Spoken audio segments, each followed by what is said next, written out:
Hello बच्चों।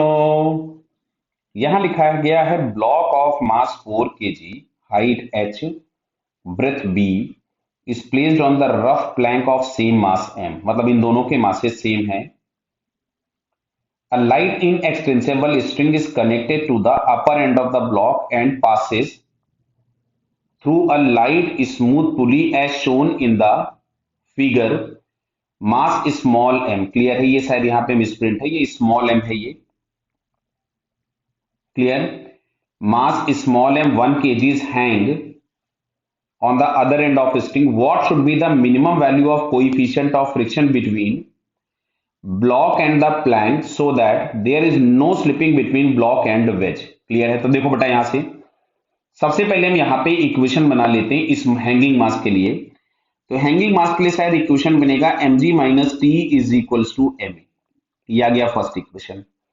अब अगर हम इस कैपिटल एम और इस प्लैंक के लिए इक्वेशन बनाएं तो देखो यहां स्मूथ दिया है,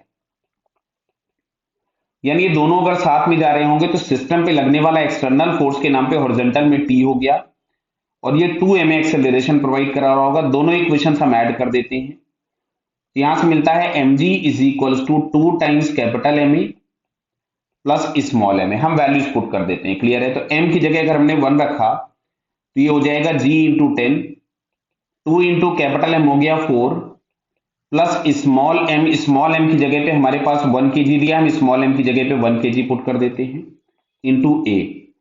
तो यहां से बटा एक्सेलरेशन हम लोगों को मिला 10/9 मीटर पर सेकेंड स्क्वायर। क्या बात क्लियर हो रही है? अब अच्छा हम लोग आ जाते हैं प्लैंक पे। ये जो नीचे वाला प्लैंक दिया है, अगर हम प्लैंक का फ्री बॉडी डायग्राम बनाए, केवल प्लैंक का, ध्यान से समझना बेटा। तो इस पे कैपिटल एम जी नीचे लगेगा, एक ग्राउंड से नॉर्मल ऊपर लग रहा होगा जिसको हम लोग एन जी बोल दें, एक ऊपर वाला नॉर्मल नीचे आ रहा होगा एन, और एक फ्रिक्शन लग रहा होगा इस डायरेक्शन में कुछ भी एफ एस। क्या क्लियर है? अच्छा, इस प्लैंक को चलाने के लिए रिस्पॉन्सिबल यही एफ एस होगा और आपसे बोला है मिनिमम वैल्यू ऑफ म्यू, तो ये एफ एस मैक्सिमम हो जाएगा जिसको हम लिख सकते थे कैपिटल एम इंटू ए। इसकी जगह हम लोग लिख सकते थे म्यू इंटू एन। अब अच्छा बताओ, इस सरफेस के बीच में जो नॉर्मल रिएक्शन होगा यहां पर जहां पे फ्रिक्शन एक्ट हो रहा है, ये केवल और केवल इस एम की वजह से होगा। तो म्यू इंटू इसकी जगह हम लोग लिख सकते थे capital M G is equals to capital M A. Clear बेटा? अब यहां से एम और एम अगर हम उड़ा दें तो mu into 10 is equals to acceleration हमारे पास आ रहा था 10/9। तो जो म्यू हम लोगों के पास है 1/9, मतलब मिनिमम वैल्यू ऑफ म्यू हम लोगों के पास होना चाहिए 1/9। अगर 1/9 से कम हुआ तो नीचे वाला ब्लॉक साथ में नहीं चलेगा, उससे ज्यादा हुआ तो ये चलता रहेगा। क्लियर? तो मिनिमम वैल्यू इज 1/9 जो कि हम लोगों को फोर्थ ऑप्शन में दिया है, so it's fourth answer is correct. Clear बेटा?